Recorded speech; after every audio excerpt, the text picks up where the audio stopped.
Hello, my name's Frank Banks. I'm Professor of Teacher Education at the Open University in the United Kingdom, and I've prepared a report called Looking at STEM Education in Different Countries with my colleague David Barlix. Dr. David Barlix is a well-known curriculum developer, and both of us have been involved in teacher education, but before that, both of us were school teachers of science and school teachers of technology in various high schools around England and Wales, two countries of the United Kingdom.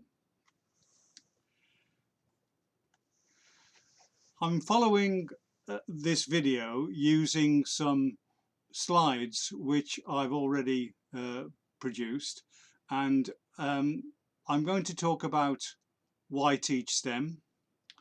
I'm going to talk about how we should teach STEM uh, and what we call teachers looking sideways, and various ways of teaching STEM, which is coordination, collaboration, integration, and what this report that we produced was all about, which was choosing examples of STEM education in different countries: science, technology, engineering, mathematics.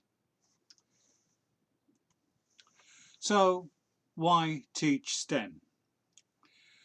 Well, going back to 1944, Franklin D. Roosevelt, in November of that year, said, well, what can be done to make known to the world as soon as possible the contributions which have been made during our war effort to scientific knowledge?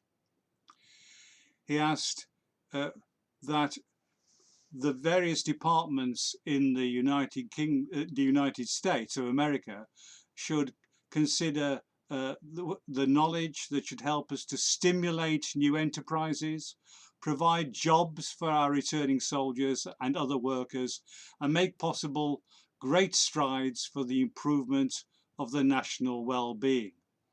So a typical politician's approach to STEM. It's to an area of the curriculum, a subject area, which together can help the economy. That's what the politicians think. Of course, the 1950s was a particular interesting period because the Americans, after the Great Patriotic War, the Second World War, decided that the money should be put into the economy to boost the economy, to increase in America their opportunity to live at a level that's never been thought before in the history of the United States. More refrigerators, televisions, and so forth, in order to be able to have more white goods, more opportunities for a good life. In other parts of the world, particularly in Russia, there was a big shock in the West when, of course, the Sputnik satellite was launched in 1957. And the interplay between America and Russia went on through many years, and still now in 2020 it is only just now that the Americans are able to reach the space station using their own rocket, because, as you know, they've been using Russian technology to reach the space station in recent years.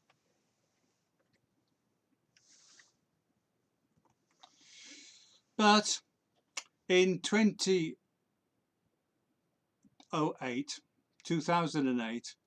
there was a financial crisis, and that had ripples around the world. I have to say, particularly in the United Kingdom, over the period from about the 1980s, with the Margaret Thatcher's government right through to successive governments, a lot of emphasis in the United Kingdom was placed on financial and commerce, those industries, not manufacturing.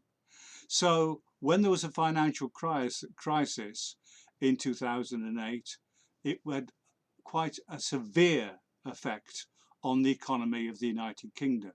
We were no longer making things, we had services. And those services, insurance, banking, produce a lot of money, but when things go wrong, they go spectacularly wrong for the United Kingdom. And of course, various engineering institutions, other organisations in the United Kingdom have been saying what a mistake this has been. It had an effect around the world, particularly on those economies that were not manufacturing so much. And of course, there's one country has decided to go particularly for manufacturing, and Made in China 2025 will be their slogan for domination in the world economy, making things, STEM, making things to such an extent that they will overtake the United States, they'll overtake Europe in being the preeminent manufacturing country. So if the politicians have their way about why we teach STEM, then those countries that are investing in that education hope to be able to make economic gains. Now, one thing that I think we ought to make clear is what we mean by technology, the technology stroke engineering in the middle of STEM. Science is perhaps quite easily understood, mathematics, but this whole area of technology engineering needs some explanation, and the reason for that is what we mean by technology. Now, in the United Kingdom and in certain areas of Western Europe, technology stroke engineering within STEM is the making part, the designing and making. In fact, in the United Kingdom, in England, we call it design and technology, this area, in schools. That's true in Wales. In Scotland, it's technological studies. In Northern Ireland, technology and design. But in all cases in the United Kingdom, we're not using the word technology to just mean computers. In some places in the United States, when you talk about technology in schools, they think instantly about computers. I'm not talking about technology in that sense. I have a wider designing and making definition of technology. And this idea that politicians have of course talking about science and technology as if science and technology is one composite item has some drawbacks, because science is about the pursuit of knowledge and understanding, whereas technology, in the sense that I mean it and David means it, is the creation of successful artifacts and systems to meet people's wants and needs. Pursuit of understanding in science, designing and making in technology. And I'll pick out a few of these differences.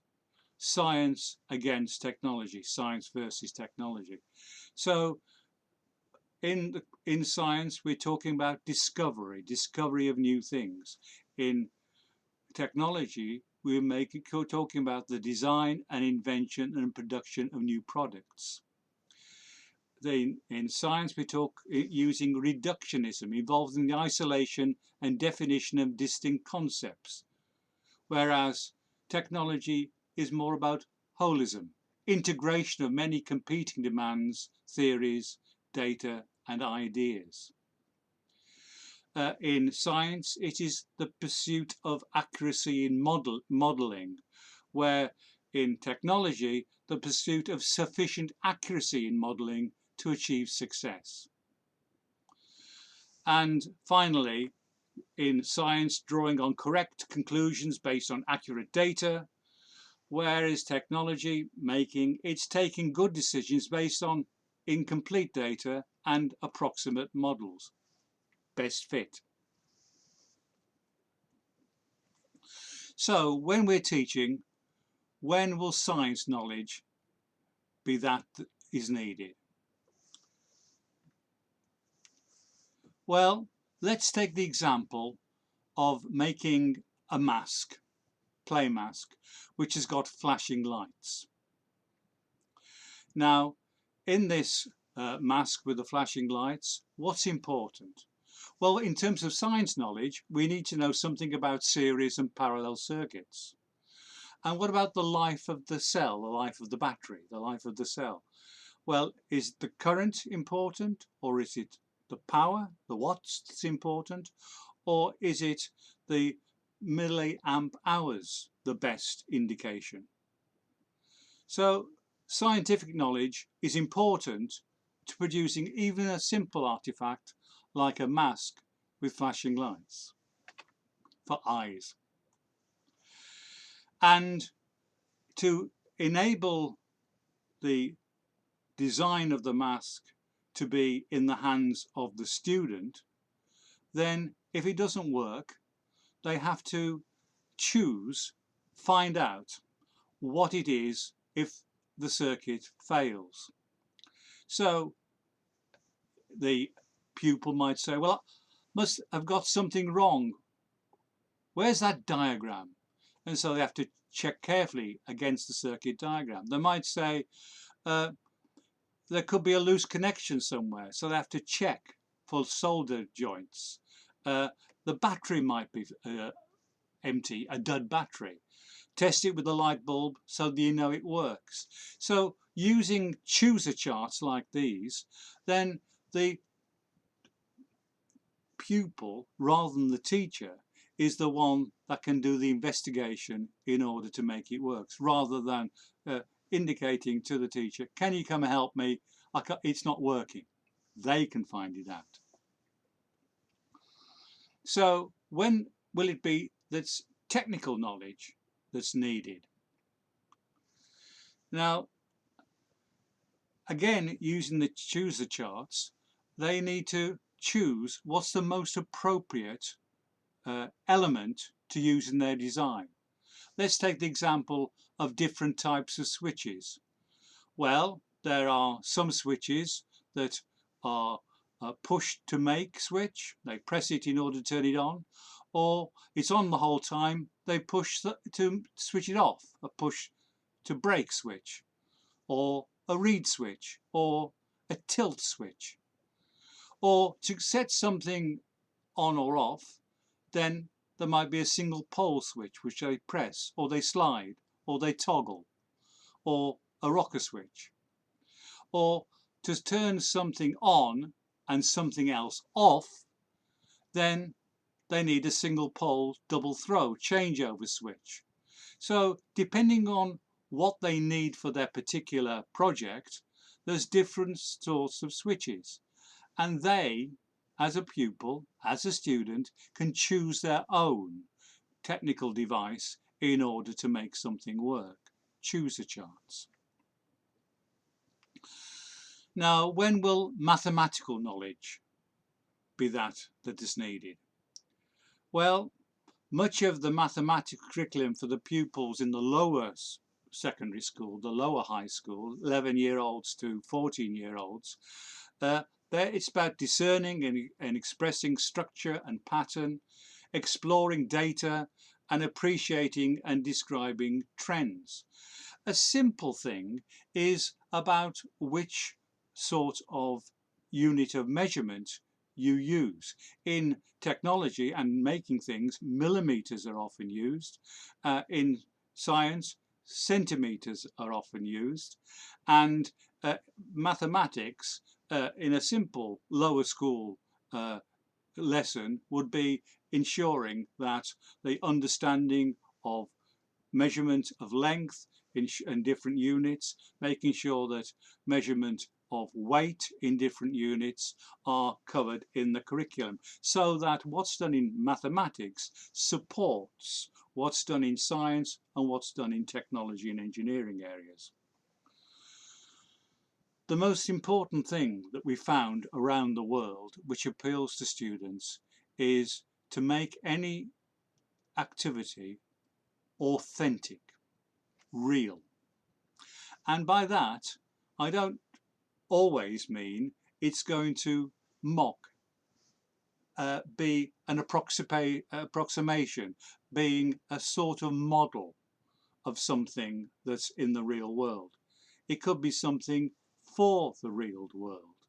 For example, here is something that is designed to be able to drink water that's got a lot of silt in it. Water's pure, but it's a bit cloudy in that way that this particular device can be made to filter out and be able to use the clean water. Now, thinking about designing. This is something that my colleague David Barle in particular has been developing. It's a pentagon of design decisions. We look at the concept that's involved, think about the technical, the aesthetic, the constructional, and who's it for, the stakeholder. And these things interact, and the pentagon and the interaction within the diagram is trying to illustrate how these different concepts interact in one another.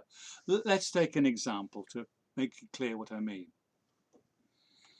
Here you can see that we have a design pentagon for a moving toy. A moving toy, that's the concept. Now the technical, what's going to make it move? It could be clockwork, electric, a flywheel. The aesthetic, it could be a modern car or a vintage car or an animal. Or construction, could it made just a framework or a card shell or a plastic shell? And who's it for? Is it for a young child, 4 and 5-year-olds, a 9 and 10-year-olds, or a teenager, 13 and 14-year-olds? All of those decisions would depend and interact according to who's it for, what it's made out of. So this is thinking through some of the interacting designs. Here's an example of a moving toy car. Not a particularly sophisticated device, but you can see that on a wooden frame, simple wooden frame, electric motor and a battery, a cell, is connected so that it can move along. And how fast will that move along? Another example of a real souvenir for a shop is for a butterfly farm, making something in the school that actually could be made, maybe a brooch, maybe something for the garden, a butterfly that can be made out of metal, so it sits in the garden and be sold actually at a butterfly farm shop. So that's another example where it could be authentic. Now, how should we teach STEM? Well, we suggest that teachers should look sideways and find out what's going on in the curriculum of other parts of the school. In other words, if you're teaching something in technology, what's happening at the same time in the science lessons and what's happening in the mathematics lessons, assuming that different teachers are teaching science and mathematics and technology and engineering type thing. And that's quite typical in most countries. It's not one teacher teaching all. And in our report, I'm very grateful to some of the colleagues around the world. From Australia, for example, David Ellis and John Williams. From Belgium, we have Dida van der Velde. From Brazil, Victor Mann, and from China, Yang Chengling and Kei Shan, and from Israel, Osnet Daga, from Malawi, Vanwick Chisanda, and from the USA, John Wells. We're very grateful for all them who have contributed to the examples that we've used from different parts of the world. And there's three different ways. Coordination. In coordination, teachers plan their curricula so timings of the topics in each subject are sensitive to one another's needs. What's happening in science, what's happening in technology, what's happening in mathematics. And that's the sort of examples from Brazil, from Belgium and from Malawi. In mathematics, actually, they could think about the toy car we saw before. For example, Mary used wheels with a diameter of 3 centimeters and the motor turned the wheels at 6 revolutions in 10 seconds. Ranjit used wheels with a diameter of 2 centimeters and the wheels turned at 10 revolutions in 10 seconds. And finally, Derek, well, he used wheels with a diameter of 5 centimeters and the motor turned at 5 revolutions in 10 seconds. And each student will think that their toy will be the best. What do you think? Which one will be the fastest? Collaboration. Well, here is where the teachers in each subject plan the curricula so the activities in each subject support one another. It's closer integration, collaboration together, where the learning relationship is set up. So, for example, a topic of heating and cooling might be dealt with in science at the same time that it's dealt with in technology and used in different parts of the curriculum. And mathematics of cooling curves, for example, would all combine together in a collaborative endeavour, like they do in China, like they do in Australia. And the final example is integration, STEM really becoming as one subject. And it's some examples from Israel, where it's science links to technology, links to society, STSS, and also iSTEM, something that Israel are working on, and also the STEMbot project is something that we've got examples on from the United States of America. There's also integration off timetable, because this integration really needs a sort of a team approach so that the expertise of the teachers can be combined. And off timetable activities in the evenings, for example, after school, where a teacher team of different subject expertise is needed. And there's an international project such as the Formula One car challenge, where a team of girls and boys after school build themselves a model Formula One car. Finally, I'd like to mention that these examples that we've used are also in the second edition of a book called Teaching STEM in the Secondary School that's been written by myself, Frank Banks, and my colleague David Barle, and it will be coming out, the second edition of the book, in December 2020. And those who are English speakers might like to buy that book, and we hope so. We hope that it's an improvement on the current edition, and you can find out more about it at the Routledge book link there, www.routledge.com. There's some other links there, the STEM organisation in the United Kingdom, lots of good useful resources, as in terms of equipment, as will be technologywillsaveus.com, which you might look at. If you want any questions to me, in English please, then my email address, frank.banks@open.ac.uk, is at the top of the list there. And thank you very much indeed.